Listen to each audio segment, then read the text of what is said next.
Serious therapists. What is something people are afraid to tell you because they think it's weird, but that you've actually heard a lot of times before? Unwanted intrusive thoughts are normal and do not mean you are a bad person. Yes, even intrusions of sexual, religious, moral themes. By definition, these are thoughts that are unwanted. BC they go against your own values and highlight what you don't want to do. For example, a religious person having unwanted blasphemous images pop into their mind, or a new parent having unwanted sexual thoughts about their new baby. However normal these thoughts are over 90% of the population, the moral nature of these thoughts mean that often people experience a lot of shame and take many years before they first tell someone about them. With my last baby, I would suddenly think to myself, what if I just drop her on the floor? Was horrified for a bit before I realized it was normal. So every time I would think about something like that, I would complete the thought, what if I dropped the baby? Baby could die. I would go to jail. That would really suck. Let's not drop the baby. Someone I know had some of these thoughts and it freaked her out. She told someone at a postpartum group and the woman leading her took her over to the hospital and had her admitted for psychiatric watch. She didn't say nor did she have any desire to do those actions. She just visualized it and it frightened her, and neither the postpartum group nor the hospital knew how to deal with it. They kept her for 3 days before transferring her to a facility where it took another 2 days to finally see someone who was qualified to talk about mental health, and they were somewhat appalled by the whole scenario. They just told her that she needed to get some uninterrupted sleep and maybe to see a therapist to help her talk through things. It was incredibly hard and frustrating. It took quite a few more years to actually get over the trauma of being admitted when trying to seek help, and I am not sure she has really gotten over it. A common one in the time I was a therapist was simply I don't know. You'd be surprised how reluctant people are to admit that they don't know why they're feeling how they are. But that's exactly why I am not a therapist anymore sat there with me so we can figure out why together. It always put me in mind of a line from America by Simon and Garfunkel. Kathy, I am lost, I said, though I knew she was sleeping. I am empty and aching and I don't know why. Hidden sexual dreams and fantasies about family members, more common than people think, and often stays that way and doesn't really interfere in the person's close relationships unless they allow it. Many things we dream or think are unconscious and involuntary, and the root of such things is often nonsensical.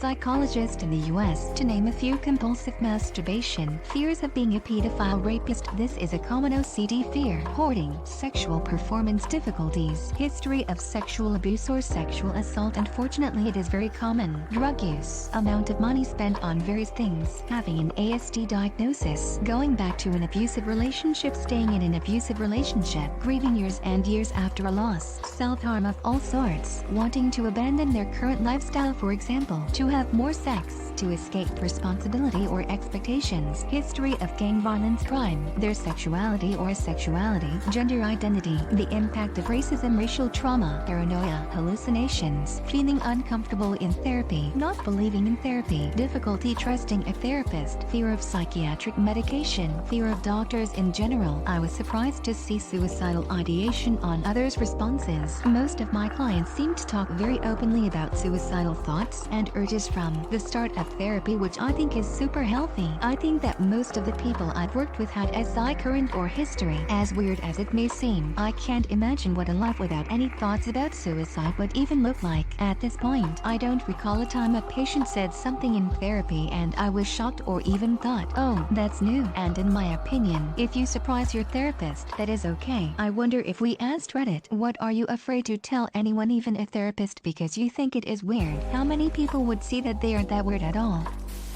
Some of the most common ones have been visual and or auditory hallucinations and suicidal thoughts. I usually hear I don't want to be put in the hospital or I don't want you to think I'm crazy. Also, basically anything sexual. I am not going to judge you for being into BDSM, fetishes, etc. Honestly, I've probably heard it before and I am not here to judge you. Same goes with any non-consensual experiences, especially if we're working through trauma. Every time I meet with a therapist for the first time, I tell them I've had suicidal ideation ideation almost non-stop since I was a kid, and that it's normal for me. The first time I got hospitalized, it was because I told someone I was having suicidal thoughts, and they called the cops. The whole scenario was traumatic and I am terrified of it happening again. If I have any thought, a therapist might try to hospitalize me because I am having suicidal thoughts, which, again, are normal for me, then I can't trust them enough to be my therapist. It took me a long time to be comfortable saying it out loud without fear of hospitalization. I do a lot of trauma work. Many people who have experienced molestation or sexual assault feel ashamed and confused because their bodies responded. Having an erection, lubrication, or even an orgasm does not mean you wanted the sexual contact, and it is still assault. Clients often hold a lot of shame and confusion about this. They wonder if it means they wanted it or if there is something wrong with them. It is a tough thing to work through because of this. Assault is assault. Sometimes human bodies respond to sexual touch even when we don't want that touch. I hope that anyone reading this who is struggling with feeling weird about their reactions to rape, assault, unwanted touch feels reassured. I also hope you find a good therapist or a good friend to talk to about this. It is one part of your life story, but it isn't the story of you. You get to craft the narrative of your life. Maybe this is a chapter in that story, but it is not the whole thing. Trauma is a thing we experience. It doesn't get to define who we are. Psychologist here. Basically, anything having to do with sex. There's so much shame, sexual abuse, sexual fantasies and fetishes, erectile dysfunction, infidelity, becoming sexually assertive. I've been told that I have a good psychologist's face. I try not to have a strong reaction to normalize the discussion. With adolescents, they are extremely anxious to tell me if they've relapsed or are doing well. They cut one night or they were suicidal. They're having a lot of negative self-talk or panic attacks. They'll come in pretending everything is okay. It's usually in the last 10-15 minutes that they'll say something. They'll reveal that they worried they'd let me down, that I'd be disappointed in them. It usually turns into a discussion about policing other people's feelings and tolerating emotions. I explain that I care about their well-being and it's my job to monitor my emotions and reactions, not their role.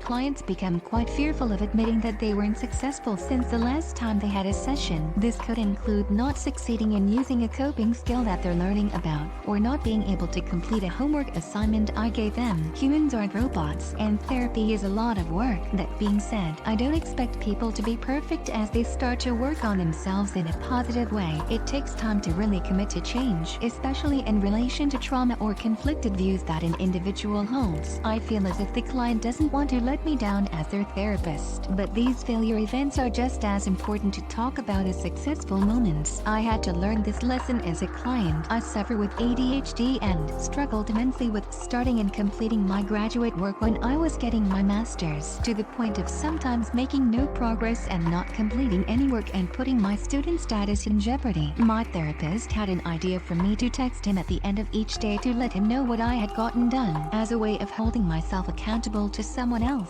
However, I struggled to even do that, and after 2 days, stopped texting him because I still wasn't completing any work and was too embarrassed to tell him. When I came in for my session the following week, I very clearly looked embarrassed and couldn't properly look him in the eye. He said, "Dude, you're coming in here looking like you just killed someone or something. It's okay. You're going to make progress, and it's okay if you're not successful at first. It's all a part of learning to improve. You don't need to be scared or embarrassed if you don't succeed the first time. If you don't complete any work, just tell me. I am not going to be mad at you. I am here to encourage you and help you manage yourself better." It really helped to hear that, because I put so much pressure on myself even though my ability to do things normally is compromised. I still see the same therapist. He's great and has helped me improve a lot since then.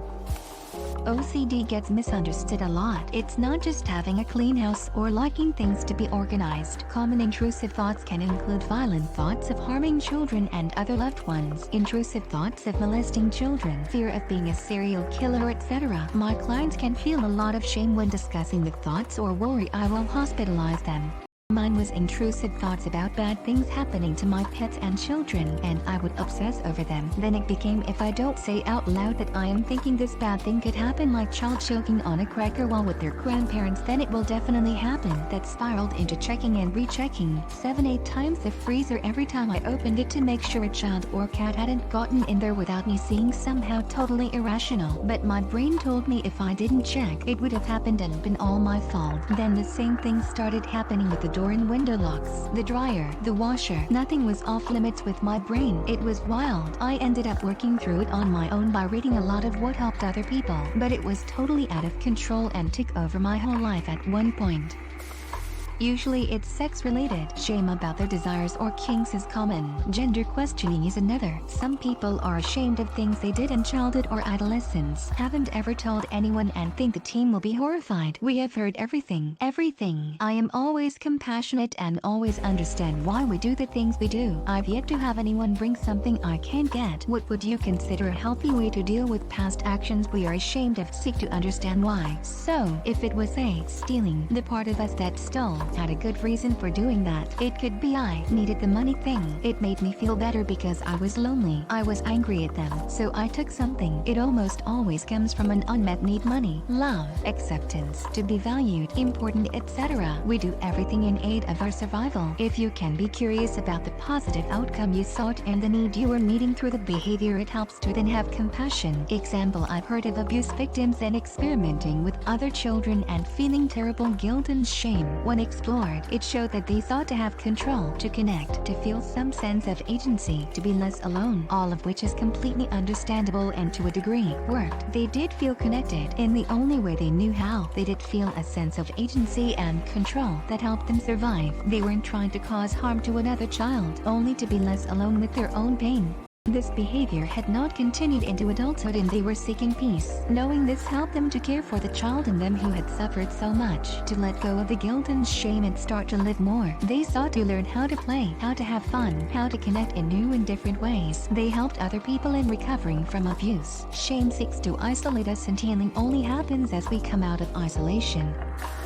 I work with a lot of anxiety and trauma clients. Whenever I ask if they would describe their experience as being anxious about being anxious, I get a lot of "oh my god, yes." Anxiety has such a physical impact in the body: heart pounding, trouble breathing, feeling faint or cold, tunnel vision, that we become aware of our body's reaction before we even notice the anxious thoughts triggering the reaction. Then we panic about why our bodies are flipping out when we're not even aware of feeling threatened, and the anxiety compounds on itself. Anxiety is like an alarm system in our bodies to signal the presence of real or perceived danger. What would you do if your alarm was going off at your house? Check to see if there's a real threat. Scan your environment situation to ground yourself in the present. Turn off the alarm. Breathing exercises do help, along with mindfulness techniques like body scans, and then investigate what tripped the alarm. Process thoughts around the situation that read like danger to you. It's also important to note that danger doesn't need to be a gun getting pulled on you. Panicking during a presentation that could impact your job and threaten the way you pay your bills and afford your life can feel pretty dangerous if you think about it. I'd say a common one is believing that there's something innately, irreparably wrong with them that makes them unable to ever truly fit in. For a lot of people, it's such a deeply ingrained belief that it can be extremely painful to acknowledge or express, regardless of the level of personal success in their lives. I feel like I don't fit into a box and people never know what to think of me. I am a second-gen Mexican, doesn't speak Spanish, grew up in a white suburb, so I act white. I moved out when I was 17 years old because my family physically, sexually, emotionally abused me, and I don't talk to my family. I am a goody-goody, no drugs. People usually think the black sheep is a bad kid. I am academically inclined and act professional, whatever that means, but I don't have my bachelor's. I am in my mid-30s and close to finishing, but I've walked into classrooms and people think I'm the TA or professor. That's probably more an age thing. At my minimum wage jobs, it's always a "why are you working here? Oh, what do you have a degree in?" I am my only friend who received the stimulus. I am my only friend who got unemployed during the pandemic. I don't think my friends understand my life situation at all, since they're well into their careers and making good money, come from healthy family environments. I've had coworker friends, but they never stuck. Just after work drink buddies. They don't really get why I am bothering to go back to school so late. I should just move up in management at retail or the restaurant. I am passionate about science, diseases, DNA. I could give two craps about if the end cap is set up proper and on time, or if Jimmy is wearing enough pieces of flair. that they don't like their family members, are angry, want to stop communication with their parents, etc. I work in a country which is more culturally collectivist, so not wanting anything to do with your parents makes you an asshole in the current cultural sense. We deal with this almost on a daily basis. There is deep and profound shame in this, and when we find that line of "oh, it might be that your parents are toxic to your mental well-being, trigger your trauma," many of my clients actually get visibly angry with me. Cultural psychology is so important, cause when I first moved here I had my American European hat on. Oh boy, did I need to adjust. That they haven't had sex with their partner in years and don't know how they will ever have sex with their partner again. There is so much shame around sex in the USA that a lot of people are scared to talk to their partner about their sexual needs. Time goes by and suddenly they haven't had sex in 3, 5, 10 years. It starts for a lot of people in their 40s and 50s. A lot of people falsely believe there is something wrong with their marriage because they fantasize about people other than their partner. Thanks for watching. Consider subscribing for more videos.